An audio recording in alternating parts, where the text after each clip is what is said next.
बेटा सेट करना है इसे। रिकॉर्डिंग होती रहना चाहिए। रिकॉर्डिंग तो सर चल रही है। चलने दो, जी सेट कर दो।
देखो बच्चों,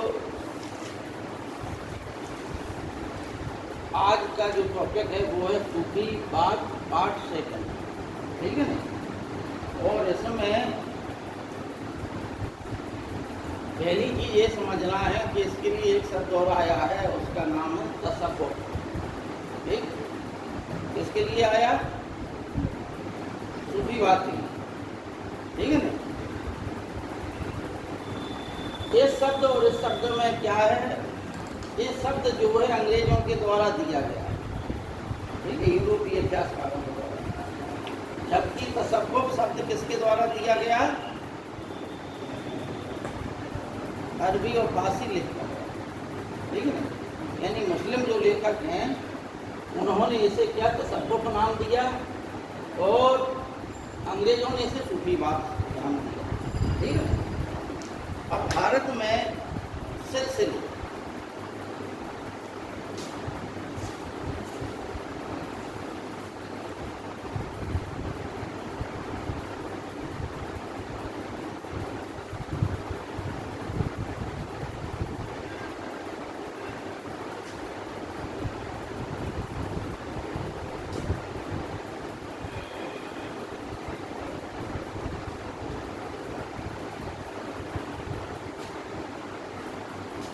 पहला है चिश्ती संप्रदाय।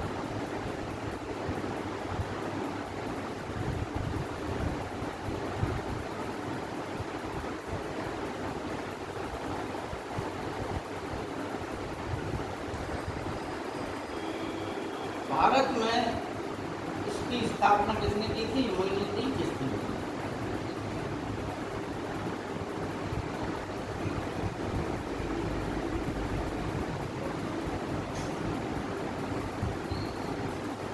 मोइनुद्दीन चिश्ती के बाद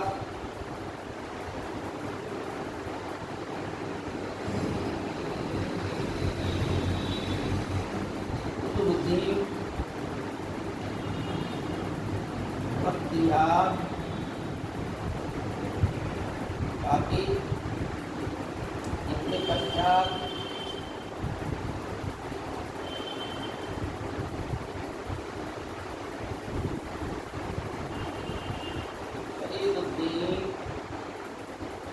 फरीदुद्दीन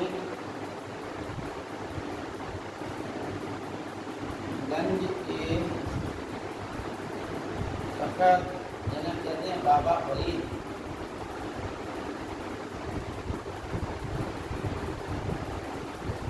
बाबा फरीद के बाद निजामुद्दीन औलिया,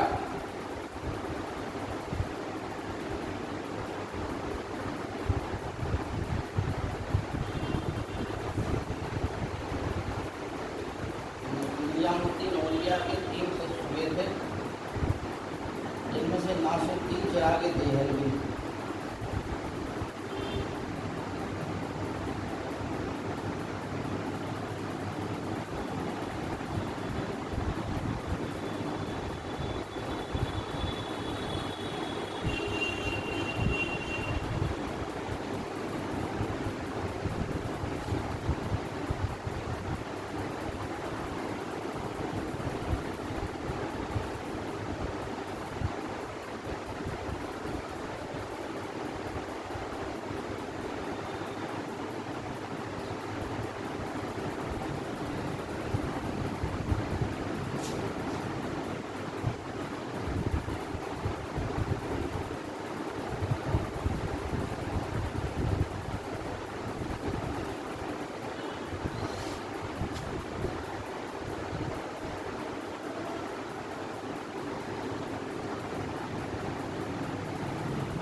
सिलसिला नक्शबंदिया, कादरिया, सत्तारी, फैज़ौसी, सोहरावर्दी, ये प्रमुख है।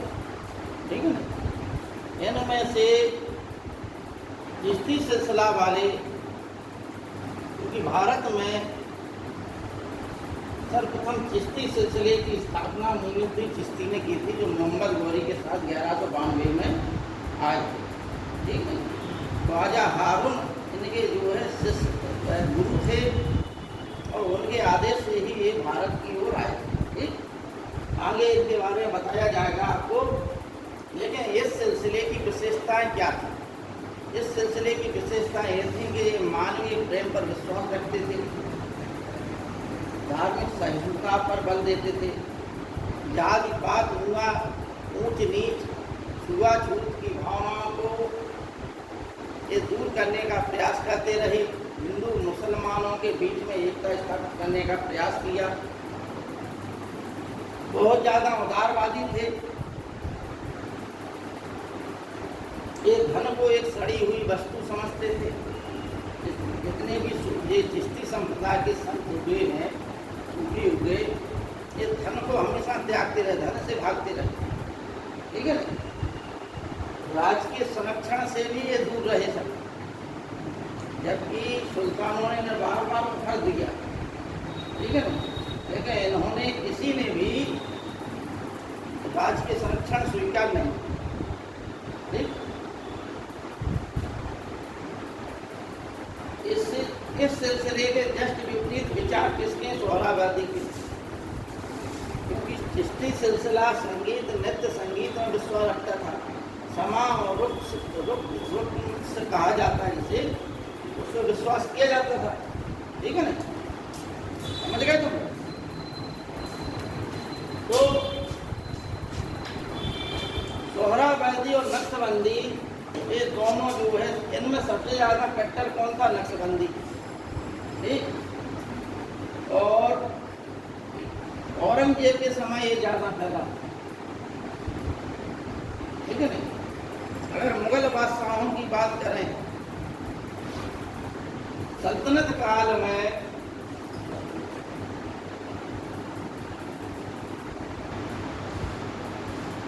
चिश्ती सिलसिला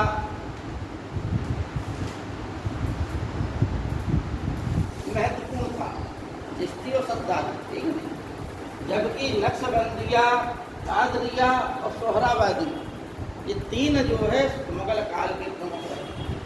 ठीक है ना। मतलब मुगल काल में नक्शबंदी, कादरी और सोहरावर्दी का विकास हुआ ज़्यादा। लेकिन यदि सल्तनत काल में देखा जाए तो सल्तनत काल में ज़्यादा विकास किसका हुआ? चिश्ती सिलसिले का और सत्तारी सिलसिले का। ठीक, सत्तारी सिलसिला ही एक ऐसा सिलसिला था जिसने योगिक क्रियाओं को नियमित रूप से पालन किया। मतलब इसमें जो कोई भी संत हो उसने योगिक क्रियाएं की, योग उनके लिए एक महत्वपूर्ण आगे था साधना। ठीक है ना। तो देखिए सबकी विशेषताएं बताते जा रहे हैं। नक्शबंदी संगीत के और सब चीज़ों के विरोधी थे। ठीक है नहीं। और जो कुरान में जो नियम बताए गए हैं उन नियमों के पालन करने पर इन्होंने सबसे ज़्यादा जोर दिया। ठीक, नक्शबंदियों ने।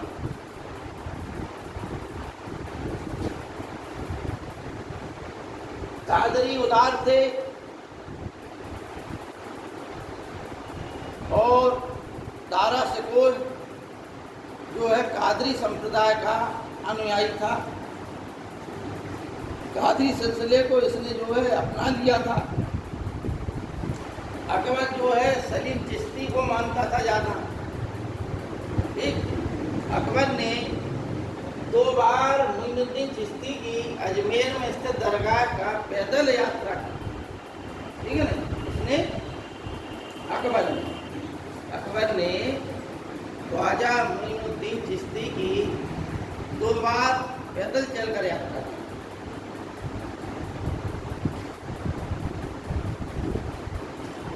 लेकिन सलीम चिश्ती को वह बहुत मानने लगा।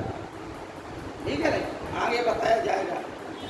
जहांगीर अकबर ने इसको संरक्षण दिया, औरंगजेब ने नक्शबंदिया को दिया, दारा सिकोय और शाहजहां ने कादरी को दिया, और जहांगीर ने सोहरावर्दी को दिया। ठीक है ना, समझ आ गई बात?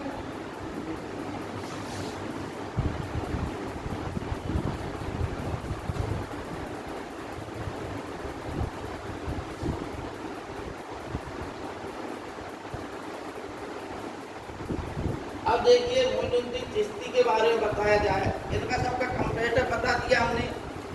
एक अंतर और था, सोहरावर्दी सिलसिले के लोग राजकीय संरक्षण को स्वीकार कर, ठीक है, और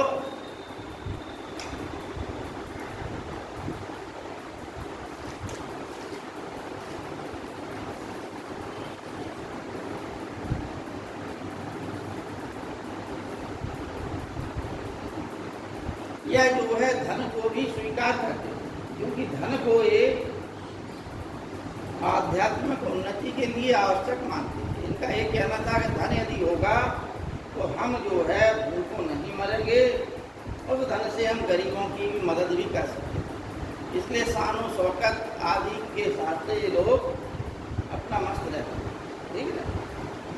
एक चीज़ और बता दें कि अधिकांशतः सूफी, जितने भी सूफी हुए हैं, ज़्यादातर विवाहित थे।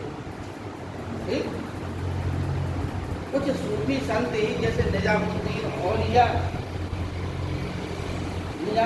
औलिया, मोइनुद्दीन चिश्ती, ये लोग अविवाहित हैं। ठीक है ना, लेकिन जैसे बाबा फरीद हैं, ये जो है इन्होंने अपनी वृद्धावस्था में 3 शादियां कर ली। ठीक है नहीं, एक लड़की जो है बलबल की भी इनको ब्याह है। ठीक, इस प्रकार से आप आइए चिश्ती संप्रदाय के बारे में बात करें। मोइनुद्दीन चिश्ती का जन्म जो है 1143 में सिस्तान में हुआ था। सिस्तान इस समय कहाँ पड़ता है? ईरान में। ठीक है ना, कहाँ पड़ता है ये? ईरान।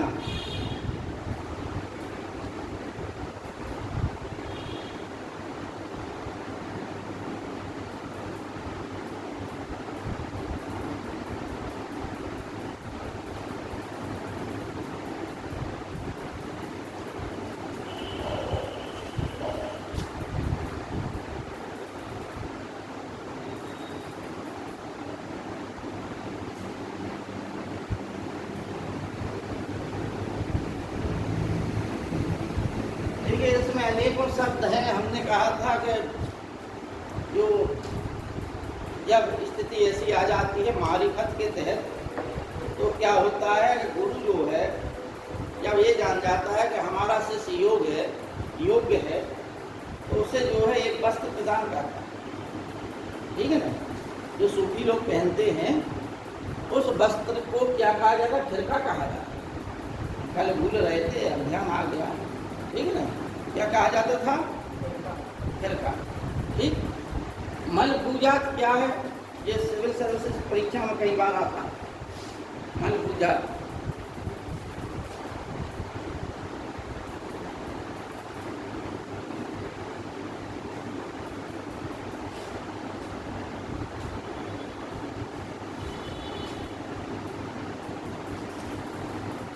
मल पूजा सूफी संतों के कथनों का संग्रह। जो सूफी संत लोग होते हैं उनके कथन जहाँ पर लिखे हों, वो अलग अलग किताबों के रूप में अलग अलग हैं, लेकिन उनको संयुक्त रूप से, सम्मिलित रूप से क्या कहा जाता है? जैसे देवताओं की वाणी को हम लोग क्या कहते हैं? देववाणी। अब वो अलग अलग ग्रंथों में अलग अलग नाम से है, लेकिन उन सबको हम क्या कह सकते हैं? देववाणी। वही देववाणी ऋग्वेद में है, वही गीता में है, वही वेदों में है। ठीक है ना, लेकिन उसी प्रकार से सूफियों संतों के कथनों को मन पूजा, सिविल सर्विस की परीक्षा में कई बार आया है, मन पूजा या सूफी संतों के कथनों क्या कहा जाए? ठीक,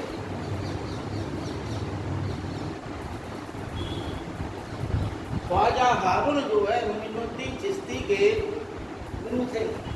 ठीक,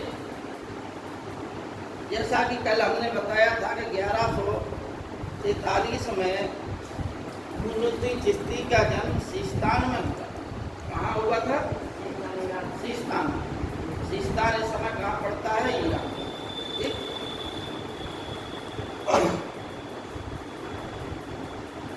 अपने गुरु के कहने पर, क्योंकि कल हमने बताया था कि सीस्तान में ये जो है आराम से रह रहे थे, बाल्यावस्था से किशोरावस्था में प्रवेश किया, तो इनके पिता ने अपनी मृत्यु से मतलब इनके पिता की मृत्यु हो गई। इनके पास उस समय माता का पहले ही देहांत हो गया था। तो इनके पास उस समय सिर्फ एक चक्की थी और एक उद्यान था। ठीक है ना? क्या उद्यान और चक्की, ठीक, मतलब बाग बोल लो उद्यान को।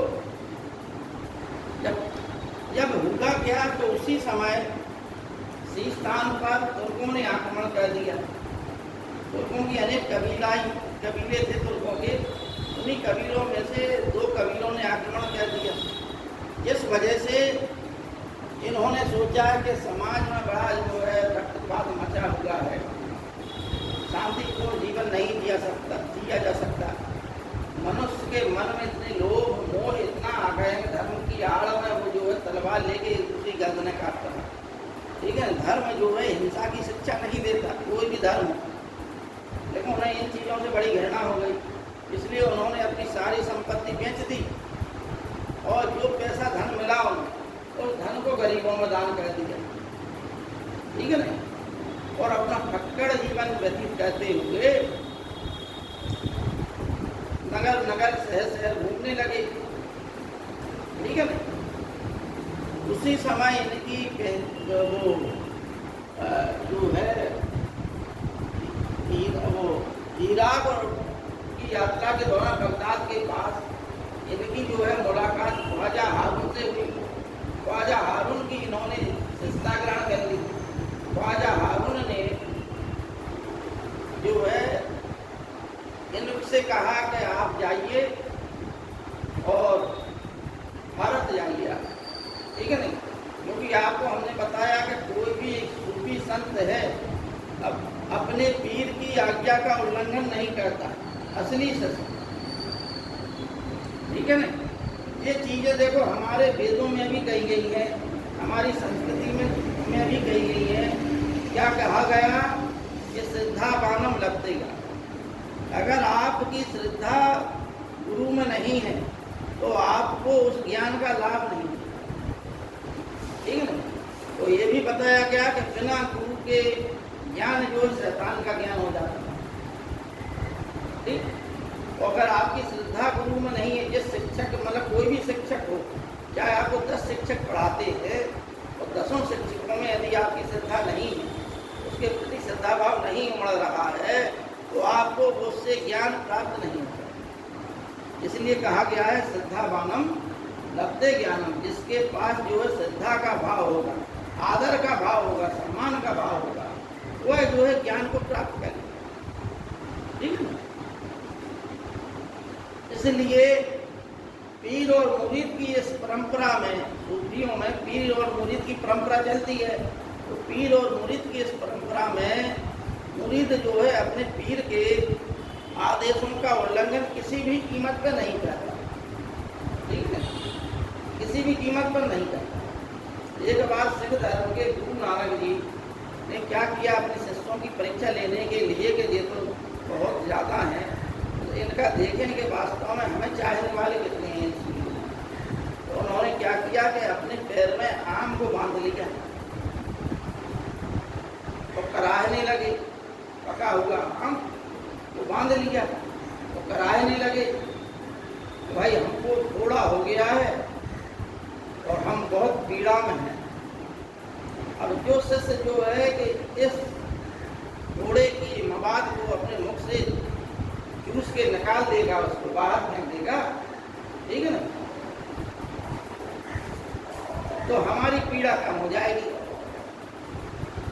और उन्होंने ये बातें कुछ नहीं कही कि वो हमारे तो अनुपम शिष्य हो जाएंगे या मतलब उन्हें बोझ दिला दिया जाए। हो सकता है कि पूरी की पूरे अनुयायी आ जाते, लेकिन उन्होंने कहा जिससे हमारी पीड़ा जो है कम हो जाए। तो उसमें से 5 लोग आगे बढ़े, ठीक है ना। उन 5 लोगों ने क्रम बाई क्रम जो है, अब वो तो गुरु जी ले रहे थे परीक्षा, घोड़ा ओड़ा तो था नहीं, इसलिए उन 5 लोगों को 5 पहली बार उन्हें जो है एक संस्कार किया था गुरु गोविंद सिंह, ठीक है। उन्हें क्या सच्चा यानी क्या नाम रखा था, ठीक है ना, कोई नाम था उसका उन लोगों का। तो इस प्रकार से गुरु भी जो है कई बार अपने शिष्यों की परीक्षा लेते हैं, अनेक प्रकार से ली जाती है, ठीक है ना। जब देखते हैं कि शिष्य जो है पूर्ण रूप से पारंगत है, योग्य है, और योग्य को शिक्षा देने में उन्हें कोई बुराई नहीं। भाई अयोग्य को अगर मान लो परमाणु बम की शिक्षा दे दी जाए तो होगा क्या कि संसार का विनाश कर देगा। जिस प्रकार से पाकिस्तान ने अक्साई चीन का क्षेत्र जो है तो उसको चीन को दे दिया, भाई किस चक्कर में दे दिया, सदाबहार तो बांट नहीं रहा था, जब कश्मीर के लिए लड़ रहा है उसी भूमि के लिए, और तुमने भूमि इतनी बड़ी उसे दान दे दी। क्यों दे दी थी? परमाणु बम की टेक्नोलॉजी लेनी, परमाणु बम बनाने की तकनीक लेनी, क्योंकि भारत के पास परमाणु बम आ गया था। इंदिरा गांधी जी ने परमाणु टेक्निक ले आई थी। अब वो तो सब जगह से कोई इतने बड़े विद्वान नहीं थे, खाली जर्मनी के विद्वान थे जिन्होंने परमाणु बम बनाया था। ऑटो हॉर्न और स्ट्रासबर्गर थे शायद नाम उनका। इन दोनों लोगों ने द्वितीय विश्व युद्ध के दौरान परमाणु बम का निर्माण कर लिया था, लेकिन उन्होंने हिटलर को वो टेक्नोलॉजी नहीं दी, क्योंकि हिटलर जो है हर देश पे आक्रमण कर रहा था। उन्होंने समझा कि अगर हिटलर को हम ये टेक्नोलॉजी दे देंगे तो होगा क्या कि ये संसार को नष्ट कर देगा। अतः उन्होंने अमेरिका के राष्ट्रपति को दे दी। शायद उस समय अमेरिका के राष्ट्रपति ट्रूमैन या रूजवेल्ट थे शायद, है ना। तो इस प्रकार से होगा क्या कि अमेरिका ने वो परमाणु बम बनाया और हिरोशिमा पटक दिया जापान को, जिसके लिए उन्होंने कहा था कि ये परमाणु बम की टेक्नोलॉजी परमाणु बम है जो मनुष्यता के संहार के लिए नहीं होगा। लेकिन अमेरिका ने जब युद्ध में जापान ने परेशान ही कर दिया तो परमाणु बम पटक के जापान को इस प्रकार से विजय प्राप्त। एक बार पटका 6 अगस्त 1945 को हिरोशिमा पर, तो भी जापान लड़ता रहा। अब दूसरी बार पटकर दिया बम नागासाकी में, जिसमें लाखों लोग मारे गए। उस समय परमाणु बम किसी के पास था नहीं अमेरिका के सिवा। इस प्रकार जापान ने आत्मसमर्पण कर दिया। जापान के आत्मसमर्पण से उधर जर्मनी कमजोर हो गया और हिटलर ने अपनी आत्महत्या कर ली, ठीक है ना। यदा इन लोगों की स्थिति देखकर सुभाष चंद्र बोस भी भागे। तो उनका कहते हैं कि कुछ लोग कहते हैं कि वो अभी जिंदा रहे कुछ समय तक, कुछ लोग कहते हैं कि भाग रहे थे तो जहाज में आग लग गई, वहाँ जहाज में मर गए, ठीक है ना। लेकिन इस प्रकार से योग व्यक्ति के हाथ में योग शिक्षा हो, इस चीज़ का जो है सूफी संत तो हमारे भारतीय ऋषि मुनि भी इस चीज़ का ध्यान देते हैं। प्राचीन समय में भी अनेकों ऐसे उदाहरण थे, जैसे परशुराम ने जब देखा कि भीष्म पितामह उनकी बात नहीं मान रहे, ठीक है ना, अम्बा ने कहा कि ये हमसे शादी करें। वो परशुराम जी उनके गुरु थे भीष्म पितामह के, उन्होंने कहा कि इस स्त्री का तुमने अपमान किया है, इसका हरण किया है, इससे तुम ब्याह करो, हम गुरु हैं, हमारी बात मानो। तो भीष्म पितामह बोले कि हमने क्योंकि बहुत पहले प्रतिज्ञा करनी थी कि हम अविवाहित रहेंगे, ब्रह्मचारी रहेंगे, हम इनसे विवाह कैसे कर सकते हैं। उन्होंने कहा कि तुम्हें जो है अपनी प्रतिज्ञा की पड़ी है, गुरु के वचनों की नहीं पड़ी।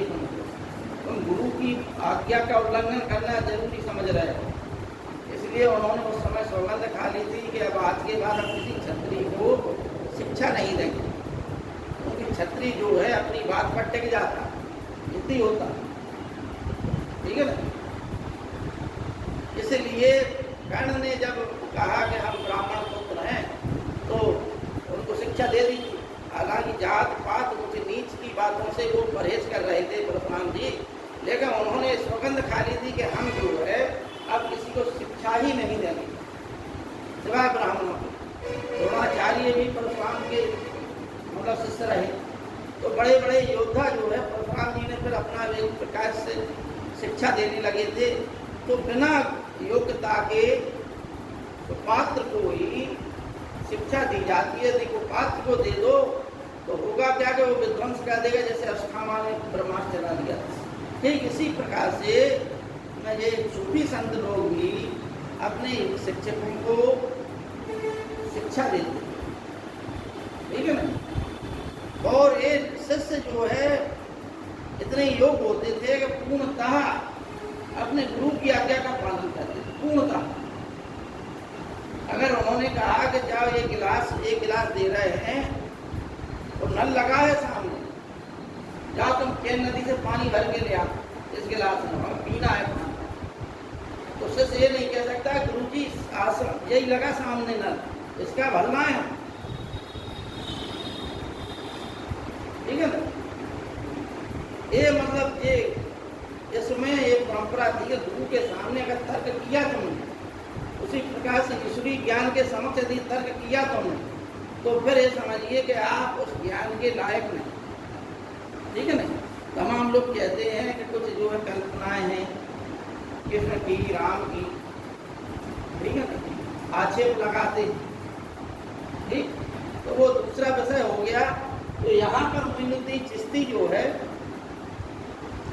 भारत में आए, पहले दिल्ली तक आए, वो भारत भ्रमण करते हुए कुतुबुद्दीन बख्तियार काकी भी इनको मिल गए। तो कुतुबुद्दीन बख्तियार काकी ने इनकी शिष्यता ग्रहण कर ली, ठीक है ना। अब इसके पश्चात दिल्ली में रहने का मन बनाने लगे। उस समय जो है एक निजामुद्दीन सुगरा था, कल बताया था नाम हमने आप लोगों को, है ना। सुगरा नाम था, निजामुद्दीन सुगरा नाम था उसका। उसे जो है इस्लामी हिंद की उपाधि मिली हुई थी, ठीक। इस वजह से वो इनसे ईर्ष्या करने लगा, वो भी सूफी था, ठीक है।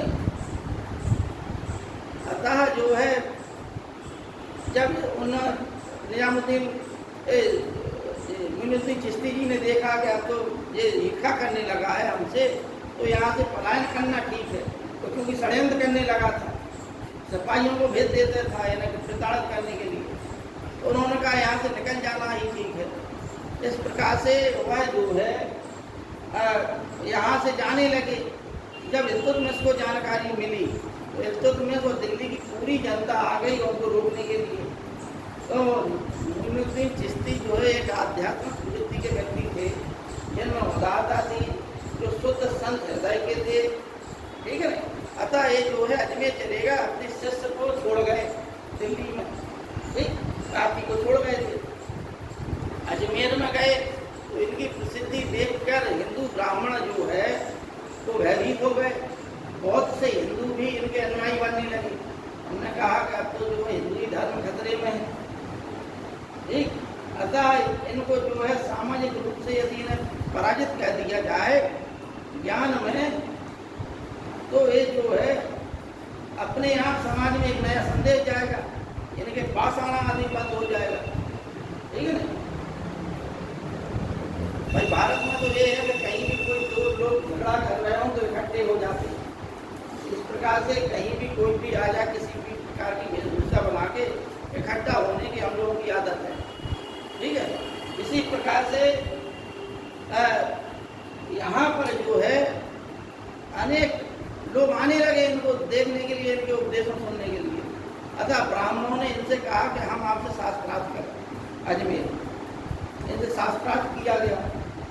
अब क्योंकि ये तो उच्च कोटि के विद्वान थे, पढ़े लिखे भी थे, ठीक है, उदार बुद्धि के थे, इनके मन में ना तो इस्लाम की कट्टर शिक्षा थी, ठीक है ना, नृत्य और संगीत में आनंद मनाने वाले थे, फकीरा जीवन था बिल्कुल, ठीक है ना। अगर कोई भी इस प्रकार का साधु संत मिल जाए तो आप अपने आप उसकी ओर आकर्षित हो जाएंगे।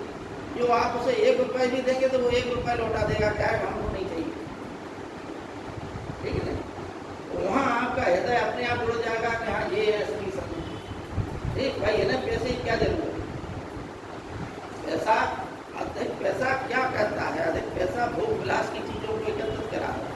व्यक्ति का जीवन जो है विलासमय हो जाता है। ठीक है ना, यही नवपाषाण काल से ही तो स्थितियाँ आई और मनुष्य के बीच में विभेदीकरण होने लगता है, एक शोषक और एक शोषित हो जाता है।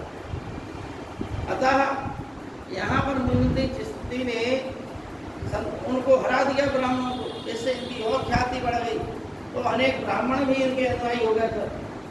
इस प्रकार से इनकी ख्याति बहुत दूर दूर तक फैल गई और अंत में अजमेर में ही इन्होंने अपने शरीर को त्याग किया। ठीक, अतः दो बात है, एक खानकाह और एक दरगाह। ठीक है नहीं, कौन सा शब्द है? खानकाह।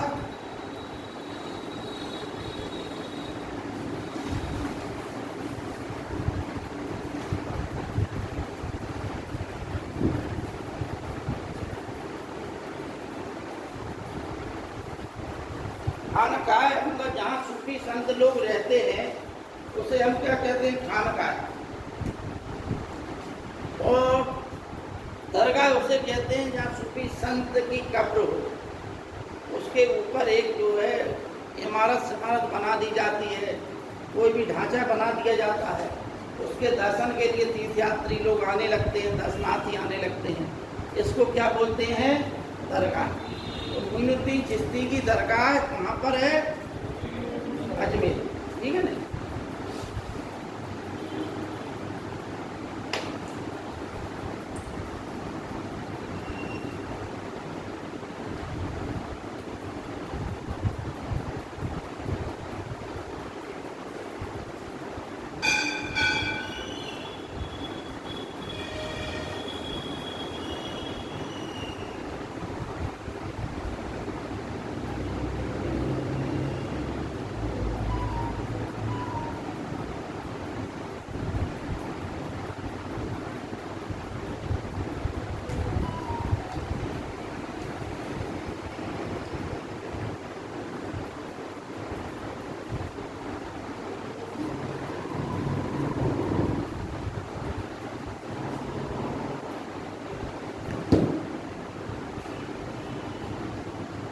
अब आइए कुतुबुद्दीन बख्तियार काकी है, दिल्ली में रह गए थे, उनके शिष्य थे।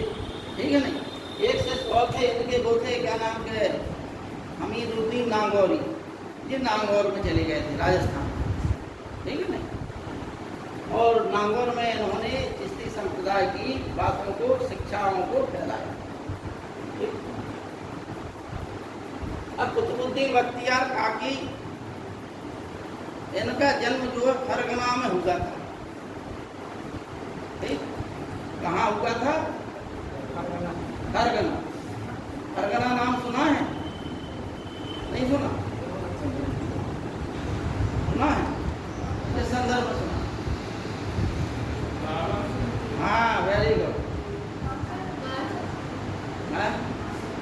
बाबर का राज्य कहाँ था? नहीं, बाबर का राज्य कहाँ था?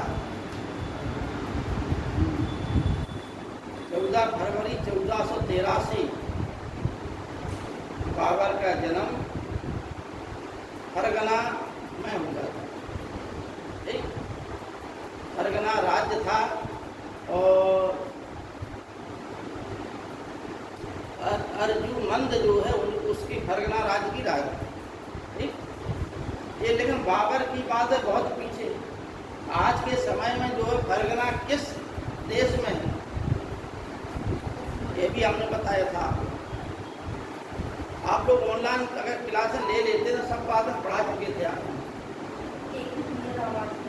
हाँ? अरे माइक लगा के पढ़ा रहे थे, साफ आ रही थी, तो पहले हम तो देखते थे। अरे भाई उसमें लाइन तो आ जाती है कि कौन कौन उपस्थित है, कौन अनुपस्थित है। ये खाली तुमको बता दें कि ये महिला त्रिपाठी लड़की रेगुलर आई, बकाया चेहरे आते गए और बदलते गए, है ना। ये तो बेईमानी की बातें हैं कि आवाज़ नहीं आती थी। माइक लगा के एक दिन हमने खाली माइक नहीं था पहले दिन, वो भी बता दें 3 जुलाई की बात है। 3 जुलाई या 4 जुलाई को बिना माइक के पढ़ाया हमने। 5 जुलाई से हमने रेगुलर माइक लगा के पढ़ाया, अभी भी इस बैग में रखा है ना। और बच्चों से पहले पूछ लेते थे कि आवाज़ आ रही है या नहीं आ रही। है नहीं, वो कहते थे हाँ सर साफ आ रही है आप। चिल्लाते रहते थे। हाँ? चिल्लाते रहते थे। नहीं, अब जब बच्चे स्वयं कह रहे हैं कि सर आवाज आ रही साफ, एक तो उनने कह दिया तो नहीं एक तो का जितने जुड़े होते थे, अगर मान लो अगर आप लोग सात नहीं से दिखाई आठ दे रही मिनट थी। कनेक्ट होते थे तभी आवाज। क्या नाम है बेटा? मेरा नाम दीपिका सिंह। हाँ? दीपिका सिंह।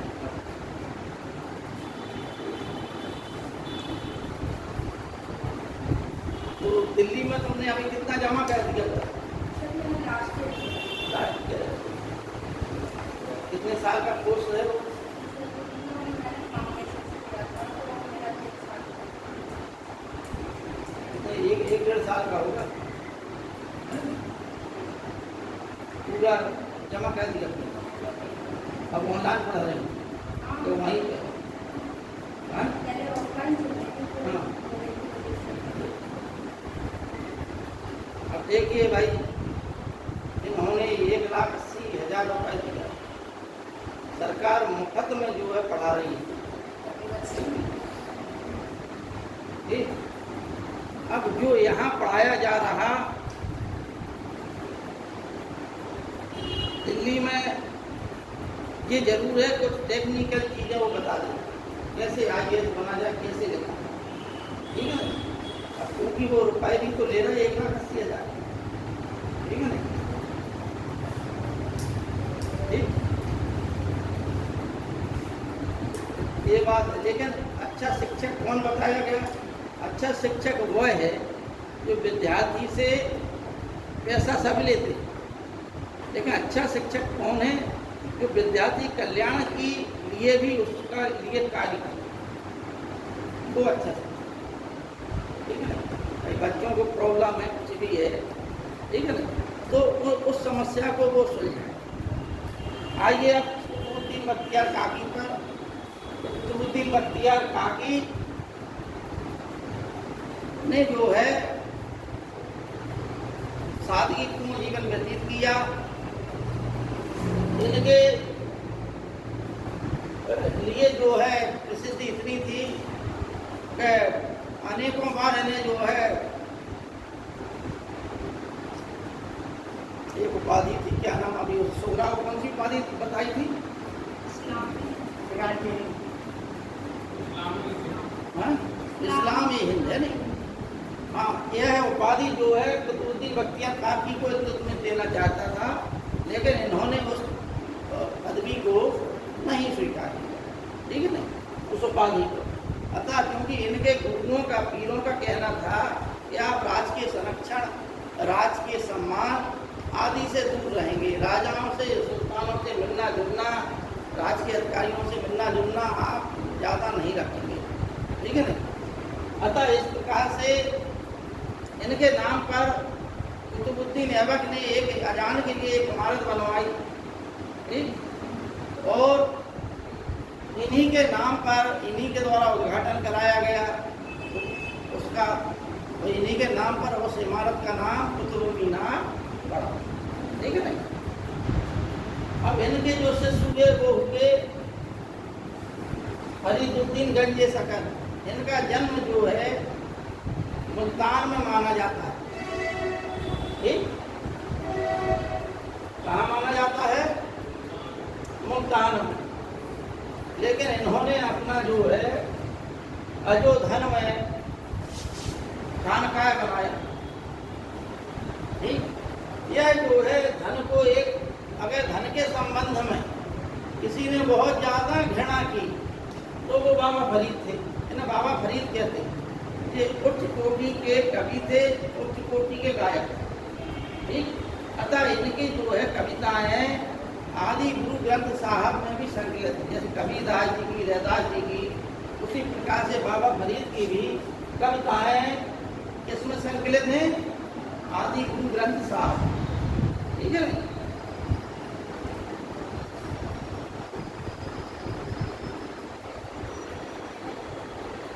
तो दृष्टि वाले नोट्स भी देते हैं, हमारे पास है, दिल्ली के हैं, हमारे पास इलाहाबाद के नोट्स हैं,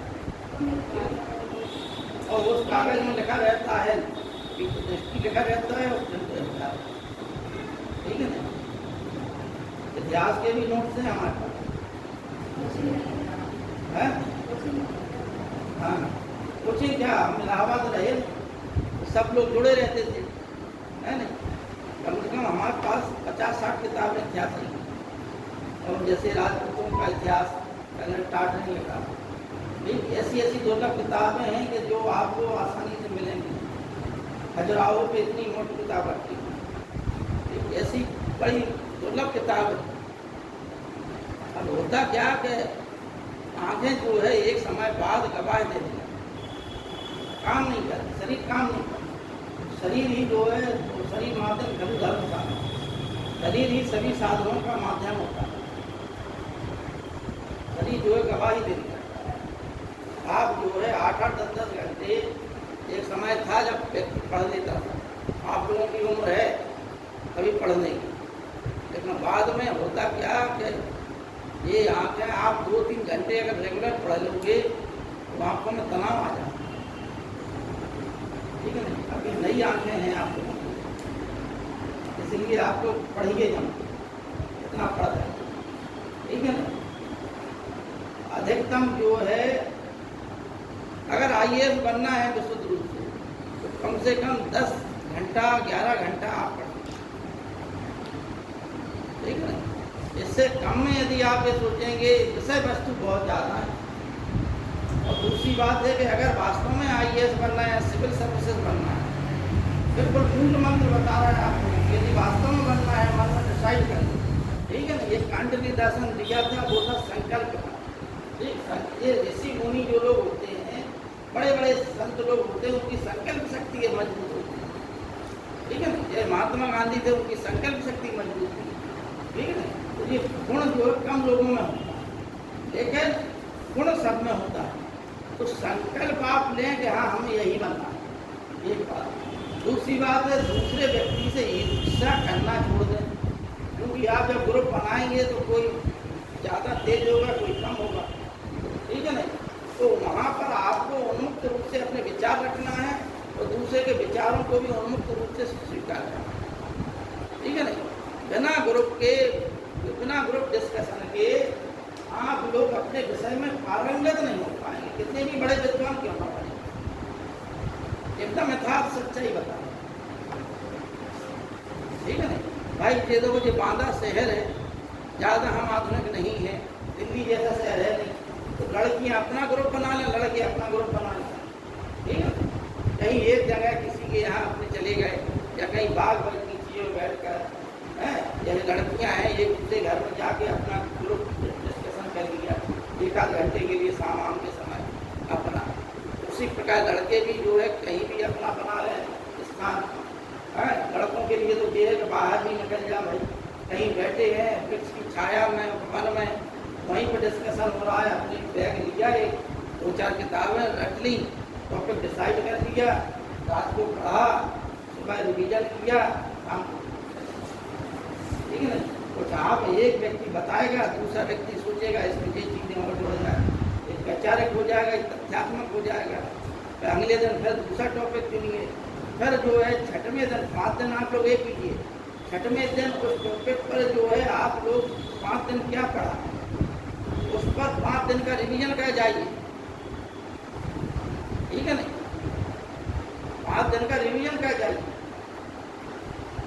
और 7वें दिन गैप दीजिए, बिल्कुल दिमाग फ्री, ठीक है ना। अच्छे पहलवान जो पहलवानी करते हैं उनके लिए भी बताया जाता है 1 दिन मांसपेशियों को आराम दीजिए, ठीक है ना। तो ज्ञान के लिए भी जरूरी है कि 1 दिन दिमाग को फ्रेश रखें, ठीक, एकदम छोड़ दीजिए दिमाग को, पढ़ाई लिखाई से एकदम, ठीक है। इस प्रकार से अगर बनाएंगे तो यकीन मानिए आप लोग सिलेक्शन होगा, ठीक है ना। आपको 2 चीज़ें और हम बता देते हैं, एक तो सही विषय वस्तु का ज्ञान, ठीक, और दूसरा परीक्षा का ट्रेंड क्या चल रहा है। ये 2 चीज़ें आप लोग घर बैठे भी उपलब्ध करा सकते हैं। आपके पास सामर्थ्य नहीं है, लेकिन पढ़ने की सामर्थ्य है, दिल्ली जाने की नहीं है सामर्थ्य, या इलाहाबाद जाने की सामर्थ्य नहीं है, लेकिन आपको जुनून है कि हाँ हमें ये बनना है, तो यकीन मानिए आप बन के रहेंगे। लेकिन उसके लिए ये जरूर है कि सालों भटकना पड़ता है, ठीक है ना। अगर नहीं भटकना हो तो उसके लिए जरूरी है कि पेपर का ट्रेंड देखिए और तकनीक देखिए। जो इतिहास पढ़ाया जाता है दिल्ली में, जो इतिहास पढ़ाया जाता है उस इतिहास में अंतर हो जाता है, ठीक है। जैसे औरंगजेब की धार्मिक नीति, ठीक, वो दिल्ली में होता क्या है कि आधुनिक अनुसंधान होते हैं, नए नए लेखकों की किताबें हमेशा प्रकाशित होती रहती हैं, बिल्कुल कम कम पैसे में उपलब्ध हो जाती हैं, ठीक है ना। तो मानव संसाधन विकास मंत्रालय द्वारा कुछ अच्छी किताबें उपलब्ध हो जाती हैं, तो उनमें से नए नए अनुसंधान लेखक कहते हैं औरंगजेब के संबंध में जो अभी तक कहानी बताई जाती है, औरंगजेब कट्टर था, लेकिन आधुनिक अनुसंधान उसका तुलनात्मक अध्ययन कहते हैं कि जो उसने कट्टरता की नीतियां अपनाई हैं, वो कट्टरता की नीति राजनीति के तहत अपनाई, उसने हिंदू जनता को प्रताड़ित करने के लिए नहीं अपनाई, और उसमें उन्होंने साक्ष्य भी उपलब्ध किए। एक कोई हिंदू संत थे, उसका बहुत आदर करता था, एक पत्र भी लिखा उसने, बिल्कुल आदर भाव से पत्र लिखा, और ये भी कुछ दान भी दिया उसने, ठीक है ना। ऐसा नहीं है, हम मान लो जिला जालौन के उसके पास एक मंदिर है, उस मंदिर को 1000 बीघा औरंगजेब दान दे गया। उसका लक्ष्य ये था कि जो समाज में आडंबर पाखंड फैले हुए हैं, उन आडंबर पाखंडों को समाप्त कर, दरबार में जो फैला हुआ है होटलपना, ठीक है नहीं, उससे राजनीति प्रभावित हो रही थी। इससे उसने वो सब, चाहे वो इस्लाम धर्म के हों, जैसे कलमा जो सिक्कों पर लिखा जाना, तो वो सबके हाथ में जाना, अंधे गंदे हाथों में कलमा छू रहे थे लोग, हर आदमी छू रहा, तो उसने कलमा लिखाना ही बंद करा दिया सिक्कों पर, ठीक है ना। उसी प्रकार से हिंदुओं के जो त्योहार दरबार में मनाए जाते थे, उनको भी उसने दरबार में बंद करा दिया। तो हिंदू और मुसलमान दोनों के साथ उसने पाबंदियों का काम तो किया ही उसने, ठीक है नहीं। तो इस समय जो है जब दिल्ली की आप लेख पढ़ेंगे तो उसमें कुछ और चीज़ें आ जाएंगी जुड़ के, इतना अंतर है इतिहास। और वही चीज़ परंपरागत इतिहास नहीं लिखना है, मेन समय आपको अनुसंधानात्मक लिखना है। इसलिए IAS की परीक्षा वही लोग नंबर उठा ले जाते हैं जहाँ लिखित परीक्षा आई, तथ्यात्मक आई तो तथ्य में तो क्या नाम है दिल्ली वाले पकड़ देते हैं इलाहाबाद का, लेकिन जहाँ लिखित मेंस परीक्षा आई वहाँ पे इलाहाबाद वाला स्टूडेंट पिछड़ जाता है, क्योंकि इलाहाबाद का स्टूडेंट प्राचीन इतिहास पढ़ता किससे, केसी श्रीवास्तव से। केसी श्रीवास्तव को वही लगे तथ्य इतने तथ्य लिखे हैं उन्होंने कि इतिहास गायब हो जाता, तथ्य समझ में आते, तो वो विद्वान तो बना देते हैं, लेकिन एक विचारात्मक व्यक्ति नहीं बना पाते, ठीक है ना। अब आइए फरीदुद्दीन शकर, तो इन्होंने कहाँ पर अपना वो बनाया, अजोधन में खानकाह बनाया, मुल्तान में इनका जन्म हुआ था, और अंत में अपने जीवन के अंत में चूंकि इनके जो एक कवि भी थे, अतः इनकी कुछ कविताएं, कुछ उपदेश आदि गुरु ग्रंथ साहब में संकलित हैं। धन को एक सड़ी हुई वस्तु समझते थे। अपने जीवन के अंतिम समय में इन्होंने 3 ब्याह किए, ठीक है नहीं, और उसमें से बलवन की एक पुत्री भी इनको ब्याह की। जब इनकी जो है कि एक लड़की थी, तो लड़की के ब्याह करने की बात आई, क्योंकि इनके पास धन था ही नहीं, ये तो फकीरात में जीते थे।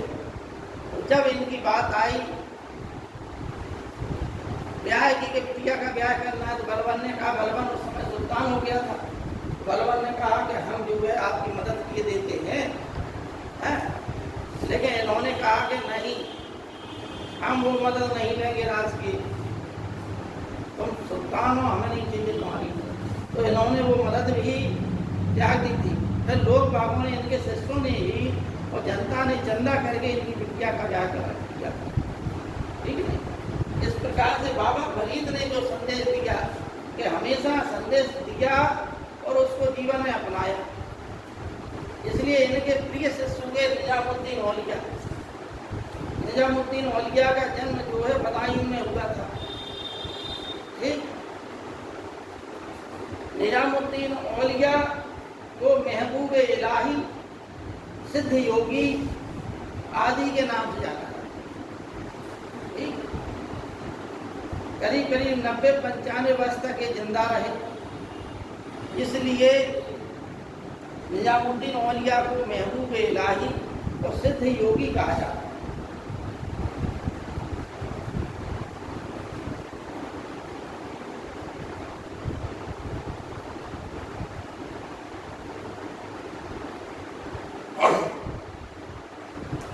निजामुद्दीन औलिया को क्या कहा जाता है? महबूब इलाही और सिद्ध योगी, क्योंकि ये यौगिक क्रियाएं करते थे। अभी तक जो चिश्ती संत थे वो यौगिक क्रिया नहीं करते थे, लेकिन ये जो है यौगिक क्रियाएं करते थे। संगीत, समा और रुक्त, संगीत और नृत्य में ये जो है आनंद लेते थे। एक चीज और भूल गए हम, तो कुतुबुद्दीन बख्तियार काकी की मृत्यु जो है दिल्ली में एक कोई संगीत समारोह था। एक सूफी संत थे, ताजुद्दीन करके नाम था उनका, तो उस कार्यक्रम में मतलब वहाँ पर संगीत बज रहा था, सूफी कीर्तन हो रहा था, भजन कह लो जैसे, और उसी हर्षोन्माद की स्थिति में इनकी मृत्यु हो गई। ठीक है ना, यानी अपने आप को इतना आनंदित कर लिया है इन्होंने कि उसी आनंद की स्थिति में इनकी मृत्यु हो गई। इसकी कुतुबुद्दीन बख्तियार काकी। ठीक, और निजामुद्दीन औलिया से ज्यादा प्रश्न आता है परीक्षा में। क्या आता है? महबूब इलाही, सिद्ध योगी, 7 सुल्तानों का शासनकाल किसने देखा? निजामुद्दीन औलिया ने। 7 सुल्तानों का राज्य किसने देखा? निजामुद्दीन औलिया ने। एक दूना खां, जो आगे चलकर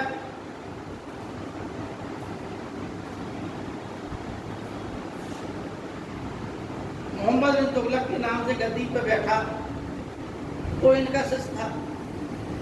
अमीर खुसरो, जिसे तूतिए हिंद की उपाधि, तुर्कुल्लाह की उपाधि, तूतिए हिंद की के नाम से वह जाना जाता था, तुर्कुल्लाह की उपाधि निजामुद्दीन औलिया ने दी थी। निजामुद्दीन औलिया का शिष्य था। अबुल हसन जो है,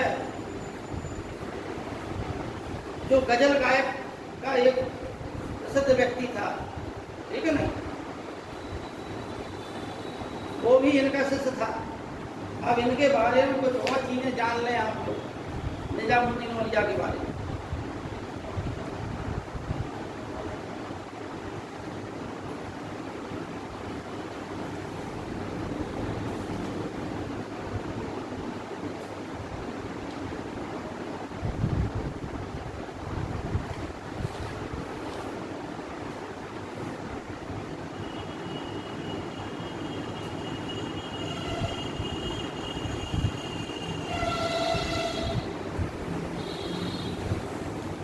निजामुद्दीन औलिया ने दिल्ली के समीप व्यास बेग में अपना खानकाह बनाया। वहाँ पर बनाया था व्यास बेग, ठीक है। जलालुद्दीन खिलजी और अलाउद्दीन खिलजी ने इनसे मिलने के लिए बहुत प्रयत्न किया, लेकिन ये नहीं मिले। अलाउद्दीन खिलजी का संदेश आया कि हम तुम्हें मिलने के लिए आ रहे हैं, तो इन्होंने संदेश भिजवा दिया कि आप यदि एक दरवाजे से आएंगे तो हम दूसरे दरवाजे से निकल जाएंगे, ठीक है ना। इसी प्रकार से कुतुबुद्दीन मुबारक खिलजी ने भी इनसे मिलने के लिए आग्रह किया, लेकिन इन्होंने उसको भी ठुकरा दिया। इस प्रकार चाहे जलालुद्दीन खिलजी हो या अलाउद्दीन खिलजी हो या कुतुबुद्दीन मुबारक शाह खिलजी हो, इन तीनों के आग्रह को इन्होंने ठुकरा दिया। एक कहकर कि हमारे पीर का आदेश है कि राजाओं सुल्तानों से हमेशा दूर रहो, ठीक। निजामुद्दीन मुबारक शाह खिलजी जो है अलाउद्दीन खिलजी की मृत्यु के पश्चात सुल्तान बना, तो उसने जो है दरबारियों को खुश करने के लिए, उलेमाओं को, मौलाओं को खुश करने के लिए और सूफी संतों को खुश करने के लिए अधिक मात्रा में भूमि दान दी, धन दान दिया। अतः कुछ दान उसने जो है निजामुद्दीन औलिया को भी दे दिया, भूमि दे दी। निजामुद्दीन औलिया क्योंकि उनके पीर जो है पहले ही ये बात कह गए थे कि धन जो है सड़ी हुई वस्तु है, इसे अपने पास मत रखना। अतः उनके पास आया, उन्होंने दान कह दिया, जनता को बांट दिया। खिलजी वंश के पश्चात तुगलक वंश आया, गयासुद्दीन तुगलक जो है शासक बना, सुल्तान बना। गयासुद्दीन तुगलक ने कहा कि जिन लोगों को कुतुबुद्दीन मुबारक खिलजी ने धन बांटा है, वो लोग उस धन को, जमीनें बांटी हैं, वो जमीनें वापस करें। तो लोगों ने वापस करना प्रारंभ कर दिया। अब निजामुद्दीन औलिया के पास तो जमीन थी नहीं, इनके पास भी संदेश गया, तो इन्होंने कहा कि हमें दी गई थी, हमने दूसरों को दे दी, दान कर दी, मेरे पास कुछ नहीं। तो जो सुल्तान था घमंड में था, उसने कहा अच्छा तुम ऐसे नहीं मानोगे, अभी हम बंगाल अभियान पे जा रहे हैं, बंगाल अभियान से लौटने के पश्चात हम तुम्हें देखेंगे, यहाँ से तुम्हारे डेरा डंडा नहीं उठा के फेंक देंगे, ठीक है ना। तब उन्होंने कहा निजामुद्दीन औलिया ने कि हनुद दिल्ली दूर, दिल्ली अभी दूर है। ये कथन अभी भी कहा जाता है। दिल्ली का मतलब है कि अभी सत्ता पर पकड़ अभी दूर है, ठीक है ना। यहाँ राजनीति के लिए वो कथन आता है कि दिल्ली अभी दूर है, हनुद दिल्ली दूरस्त, ठीक, दिल्ली अभी दूर है। किसने कहा था? निजामुद्दीन औलिया ने। किसके बारे में कहा था? गयासुद्दीन तुगलक के बारे में। और यही हुआ बंगाल विजय के पश्चात गयासुद्दीन तुगलक लौटा। दिल्ली के पास जो है एक गांव था अफगानपुर, वहाँ पर उसके लिए स्वागत के लिए उसका पुत्र जो है जूना खान खड़ा हुआ था। उसने लकड़ी का एक महल बनवाया उनके लिए, भोजन की व्यवस्था की गई, नृत्य और संगीत की व्यवस्था की गई। कुछ लोगों ने, सुल्तान ने और उनके पुत्र ने, छोटे पुत्र ने भोजन कर लिया और सिंहासन में बैठ के नृत्य और संगीत का समारोह का आनंद लेने लगे। कुछ जो है हाथ पांव धुलने के लिए इधर उधर भागने लगे, हाथ पैर धुलने, भोजन किया, दावत दी, आइए। इसी बीच जो है सुल्तान के लिए स्वागत के लिए 2 हाथी प्रवेश किए दरबार से। हाथियों की टक्कर से तो लकड़ी का महल पूरा गिर गया और उसके नीचे सुल्तान और उसका छोटा पुत्र दबकर मर गया। अहमद अयाज इस जो है महल का निर्माता था।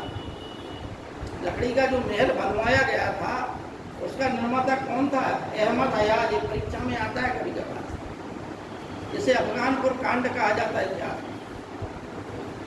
और मोहम्मद बिन तुगलक को, जिसका नाम था जूना खान, उसे अपने पिता की हत्या का आरोपी बताया जाता है, ठीक है ना।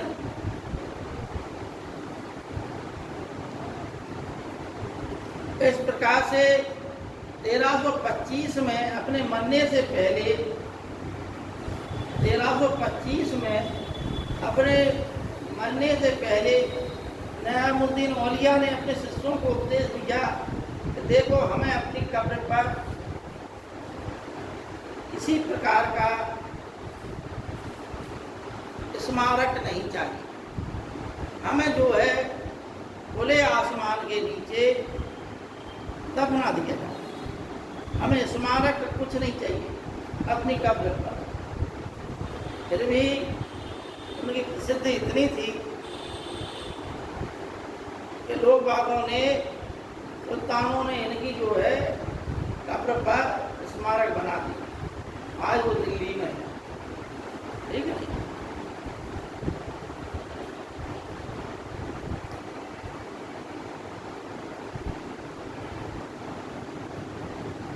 इनके 2-3 शिष्य हुए।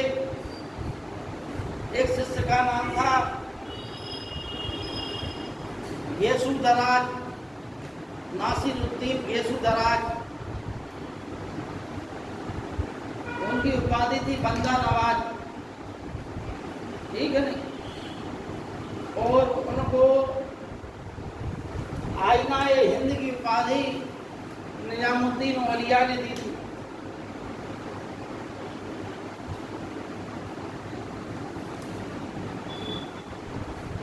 तो इन्होंने गेसुदराज जी ने गुलबर्गा कर्नाटक में अपना खानकाह बनाया, लेकिन दिल्ली में अपना उत्तराधिकारी किसको घोषित किया? नासिरुद्दीन को, नासिरुद्दीन चिराग देहलवी को दिल्ली में अपना उत्तराधिकारी घोषित किया, ठीक है ना।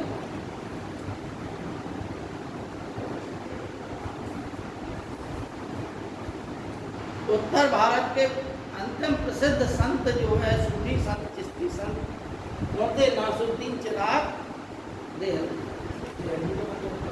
हाँ, दिल्ली में रहते थे इसलिए देहलवी हो गया। हाँ, जैसे बदायूं में जन्म होने के कारण बदायूनी हो गए, ठीक है नहीं। इस प्रकार से हो जाता है। बरेली में जन्म लेने के कारण बरेलवी हो जाता है। अब इस श्रृंखला में, चिश्तियों की श्रृंखला में, एक संत और थे जिनका नाम था सलीम चिश्ती। क्या नाम था? सलीम चिश्ती, ठीक।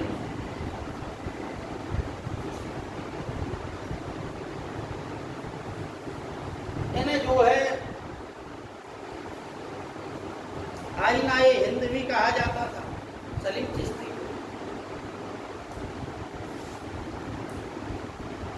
अपने माता पिता के साथ जो है मक्का की यात्रा पर गए, तो फिर ऐसी लत लगी कि इन्होंने अपने जीवन काल में 24 बार मक्का की यात्रा की, ठीक है ना। और फिर जो है सीकरी, फतेहपुर, सीकरी के नाम से, पहले फतेहपुर नहीं था, जो है आगरा के समीप कुछ मील दूर पर सीकरी नामक स्थान पर इन्होंने अपनी खानकाह बना, वहीं पर ये रहने लगे। जब अकबर को ये मालूम हुआ, क्योंकि अकबर 2 बार पैदल जो है, उसके कोई भी लड़का नहीं था अकबर को, और वह पैदल जो है अजमेर की दरगाह में गया था। ख्वाजा गरीब नवाज भी कहा जाता है मुनीरुद्दीन चिश्ती को, हैं। और बुरहानुद्दीन गरीब एक और इनके किनके शिष्य थे, निजामुद्दीन औलिया, बुरहानुद्दीन गरीब थे उनका नाम, ठीक है ना। इस प्रकार से अकबर को जब जानकारी हुई, तो अकबर जो है सलीम चिश्ती से अनुरोध किया। सलीम चिश्ती ने कहा कि आप अपनी जो है, आपकी बेगमें जब गर्भवती हो जाएं, तो आप हमारी दरगाह में, खानकाह में यहाँ ठहरा दो, ठीक है ना। बच्चे आपके कुशल से होंगे, आपको 3 लड़के होंगे, ठीक है ना। अतः सलीम चिश्ती के आशीर्वाद से ही अकबर को 3 लड़के, ठीक। पहले लड़के का नाम इन्हीं के नाम पर उन्होंने सलीम रखा, जो आगे जहांगीर के नाम से गद्दी पर बैठे, ठीक। अतः इनके आशीर्वाद के वजह से अकबर इनका बहुत आदर करता था।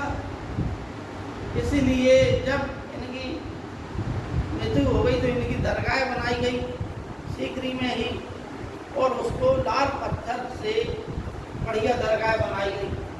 लेकिन जहांगीर ने उसे तोड़वा कर उसी बिल्कुल मॉडल पर, उसी की जगह बिल्कुल वैसी ही सफ़ेद संगमरमर की डिजाइनदार दरगाह बनवाई। आज भी जो है फतेहपुर सीकरी के किले में सलीम चिश्ती की दरगाह आज भी स्थित है। तमाम दर्शनार्थी वहाँ जाते हैं, उनके आशीर्वचन लेने, ठीक है ना, उनका आशीर्वाद लेने के लिए जाते हैं। तो चिश्ती सिलसिलों की परंपरा थी, ठीक। अब कुछ जो अगर शब्द छूट गए हों तो हम आप लोगों को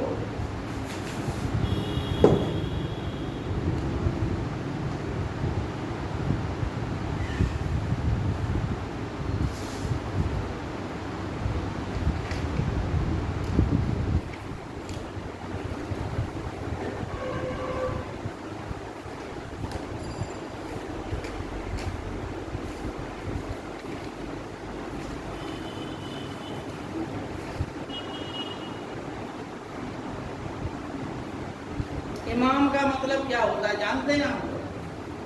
हैं? इमाम का मतलब होता है शिक्षक। लिख लीजिए आप, कुछ शब्द हैं तो लिख लीजिए, जिससे आपको पढ़ने में समझने में सहायता मिलेगी। देखो 10 मिनट आप लोगों का और लेंगे।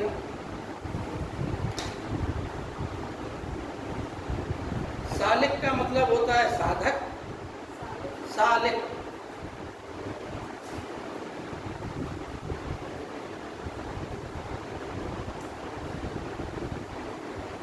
और तालिब का मतलब होता है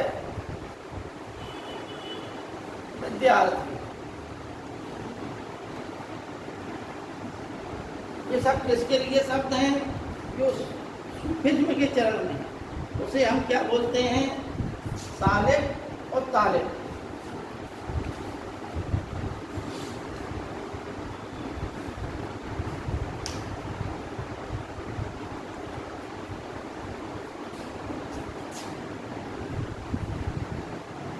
एक शब्द है जिक्र। जिक्र का मतलब होता है संस्मरण। जिक्र जो है 2 प्रकार के होते हैं, जिक्र जली और जिक्र खली।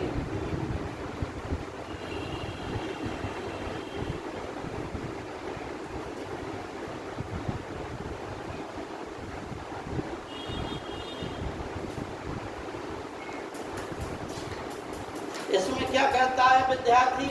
इसमें ये कहता है, जिक्र का मतलब है संस्मरण। काय का संस्मरण? कलमा का संस्मरण। ठीक है ना? कलमा क्या है आपको बताया, ला इलाहा इल्लल्लाह मोहम्मद रसूल बिस्मिल्लाह। ठीक है ना? और भी कुरान की जो शिक्षाएं उनका संस्मरण करना, और इनको जो मंत्र दिए गए हैं उन मंत्रों को चिल्ला चिल्ला कर पढ़ना। चिल्ला कर पढ़ना, तो चिल्ला कर पढ़ना यानी जली हो गया। कितने जली? कुछ लोग हैं जो पढ़ते हैं तेज तेज पढ़ते, पढ़ा अकेले में भी पढ़ा तो तेज तेज। तो जिक्र खली का मतलब है एकदम शांत बिल्कुल रूप से एक आवाज़ नहीं निकल रही, यानी हृदय की अंतर आत्मा से जो पढ़े, हृदय के अंदर जो झांक कर पढ़े, याद करे, उसे क्या बोलते हैं? जिक्र खली। ठीक? आप लोग जैसे मान लो पढ़ रहे हैं, बिना आवाज निकाले हुए पढ़ रहे बिल्कुल शांति से, तो वो किस अवस्था की है? वो जिक्र खली की अवस्था। ठीक? और जिक्र जली का मतलब है तेज तेज पढ़ रहे हैं, बोल बोल के पढ़ रहे हैं। ठीक है नहीं? तो ये क्या है? जिक्र का मतलब संस्मरण हो गया।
देखो सूफी संत जो है 2 प्रकार के होते हैं, एक बासरा और एक बेसरा।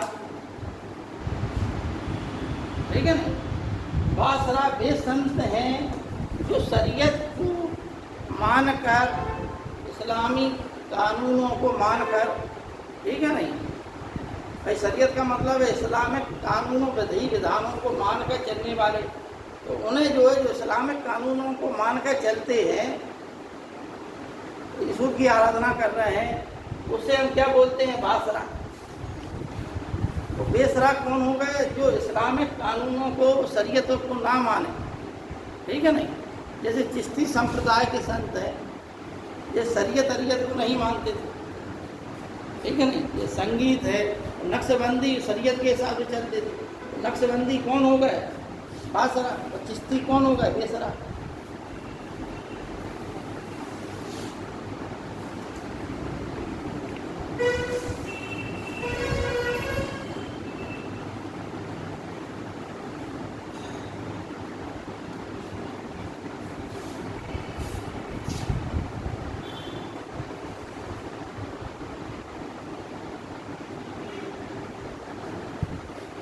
भारत आने वाला पहला सूफी संत कौन था? शेख इस्माइल, ठीक है नहीं। भारत में पहला आने वाला सूफी संत कौन था? शेख इस्माइल। नहीं, आप लोग क्या कहते थे? मोइनुद्दीन चिश्ती को टिक मार देते, ठीक है।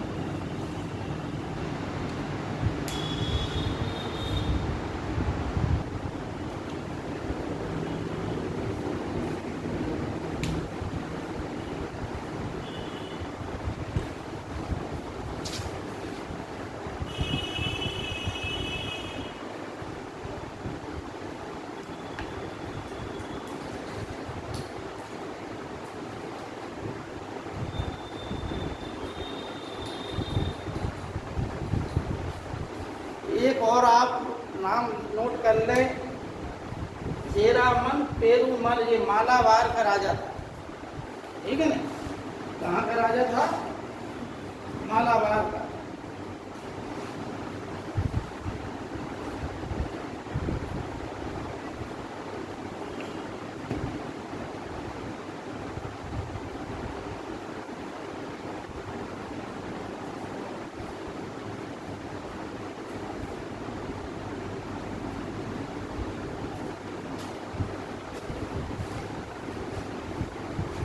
इनकी क्या विशेषता थी?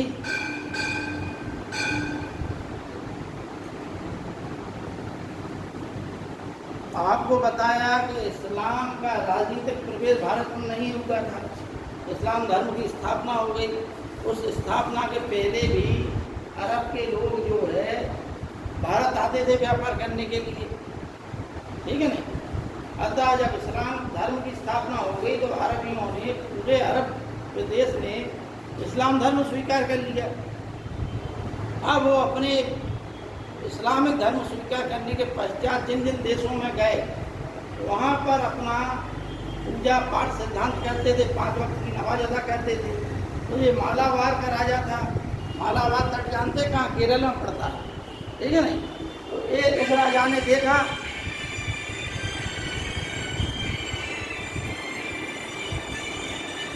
हेलो पढ़ा रहे हैं यहाँ को, ठीक है।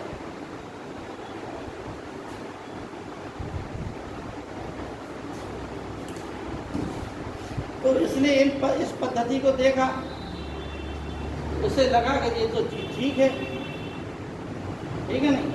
अतः इसने अपने लोगों से कहा, इन लोगों के लिए क्या किया? मस्जिदों का निर्माण कराया। राजपूत शासकों ने भी अरबियों के लिए, अरब लोगों के लिए मस्जिदों का निर्माण करवाया था, जिससे ये लोग अपनी पूजा नमाज अदा कर सकें, ठीक। लेकिन चेरामन पेरूमल ऐसा राजा था जिसने स्वयं इस्लाम धर्म स्वीकार कर लिया और जनता को प्रोत्साहित किया कि तुम लोग भी इस्लाम धर्म को स्वीकार करो, ठीक है नहीं। अतः भारत का ऐसा पहला राजा जिसने स्वयं इस्लाम धर्म स्वीकार किया, स्वेच्छा से किया था, ना किसी दबाव में, ना कोई आक्रमणकारी उस समय भारत में आए थे, ठीक है नहीं। जिसने स्वेच्छा से इस्लाम धर्म स्वीकार किया और अपनी जनता को भी कहा कि धर्म को स्वीकार करो, ठीक।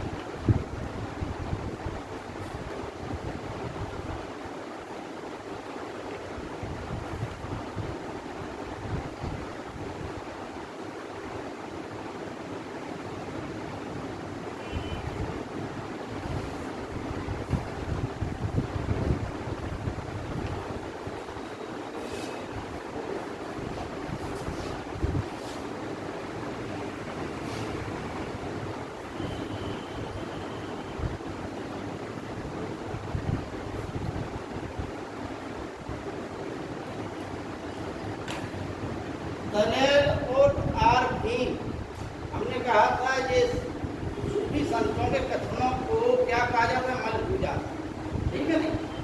और मोइनुद्दीन चिश्ती के जो कथन है वो किस पुस्तक में है संग्रह?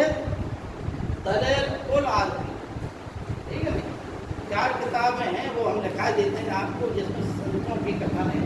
कभी कभार परीक्षा में पूछ लिया जाता। तो दलेल और आरफीन जो है मोइनुद्दीन चिश्ती के कथनों का संग्रह, मोइनुद्दीन चिश्ती के कथनों का संग्रह।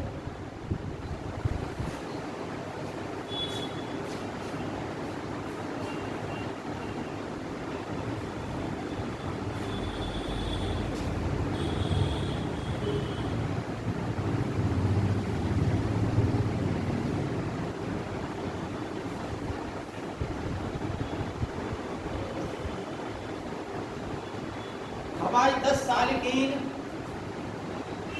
ये जो है कुतुबुद्दीन बख्तियार काकी के बचनों का संग्रह है, जिसे बाबा फरीद ने तैयार करा, ठीक है ना। हवाई 10 सालिकीन, हवाई 10 सालिकीन कुतुबुद्दीन बख्तियार काकी के कथनों का संग्रह है, जिसे बाबा फरीद ने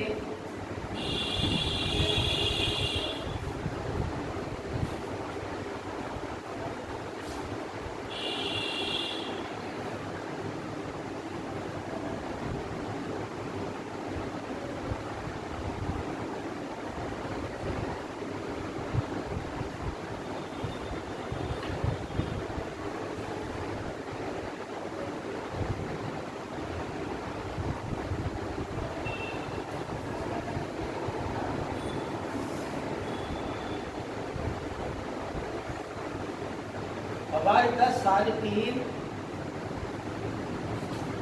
कुतुबुद्दीन बख्तियार काकी कथनों का संग्रह है, जिसे बाबा फरीद ने तैयार कराया। अफजालु सवाहिद, अफजालु सवाहिद ये जो है निजामुद्दीन औलिया और अमीर खुसरो के कथनों का संग्रह है। इन दोनों के बीच जो वार्तालाप हुई, उस वार्तालाप का संग्रह किसमें है? किस पुस्तक में है? अफजालु सवाहिद, ठीक है ना।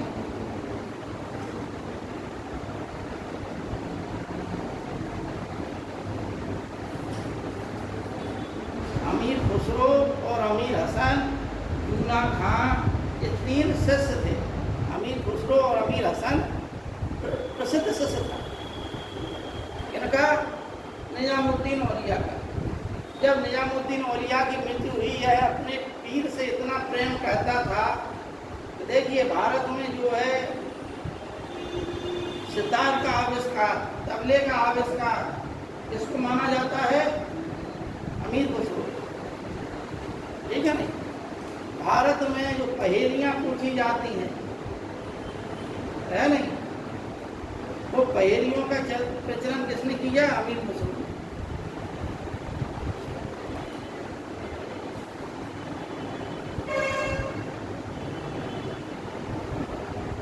और जब यह अपने पीर से इतना प्रेम करता था कि जब इनकी मृत्यु हुई तो ये बड़ा दुखी हो गया। तो इसने कहा कि गोरी सोबे सेज पर मुख पर डाले केस, चल घर खुसरो आपने रैन भई शंभु। और इस प्रकार से उसी बस समय पश्चात ही अमीर खुसरो ने भी अपने शरीर को त्यागा। 7 सुल्तानों का शासन जिस प्रकार से निजामुद्दीन औलिया ने देखा, उसी प्रकार 7 सुल्तानों का शासन अमीर खुसरो ने भी देखा। अमीर खुसरो और अमीर हसन सिजदी ये दोनों ही प्रसिद्ध शिष्य थे, ठीक है नहीं। और अमीर हसन सिजदी जो है गजल गायक था, गजलों को गाता था। अमीर हसन सिजदी गजलों को गाता था, इसलिए अमीर हसन सिजदी और निजामुद्दीन औलिया के बीच जो वार्तालाप हुई, उस वार्तालाप का संग्रह किसमें है? हवाई 10 और फवाद, फवाद नहीं फवाद, हवाई 10 और फवाद में निजामुद्दीन औलिया और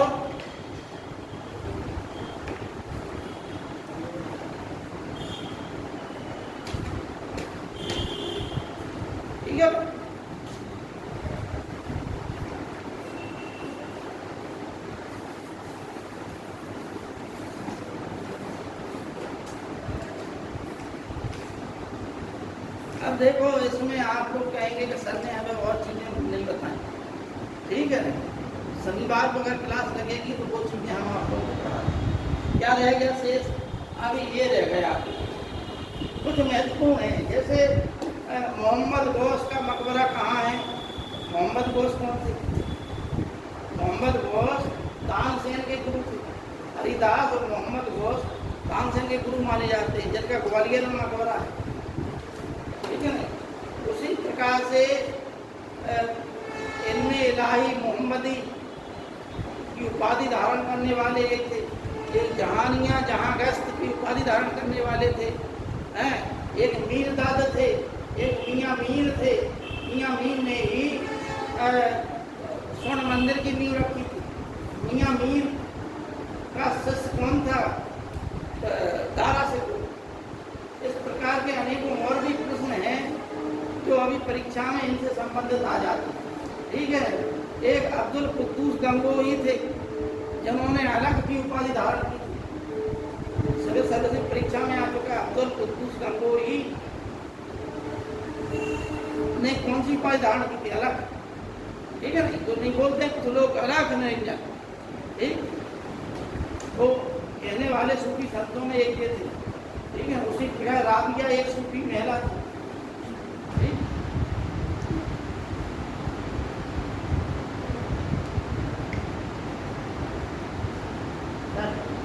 अमीर हसन सर्वप्रथम गजल गायक थे। हैं? सबसे पहले की गजल गायक थे अमीर हसन। पहले गजल गायक तो नहीं कह सकते, लेकिन प्रसिद्ध गायक। अगर आप कर भी लें तो अभी तक मतलब ऐसा मिला नहीं है कहीं कि पहले और दूसरे या तीसरे, है नहीं। तो गजल गायक के रूप में ये प्रसिद्ध हुए। इसके पश्चात गजल गायक के रूप में फिर कौन प्रसिद्ध हुआ? मिर्जा गालिब, ठीक है ना।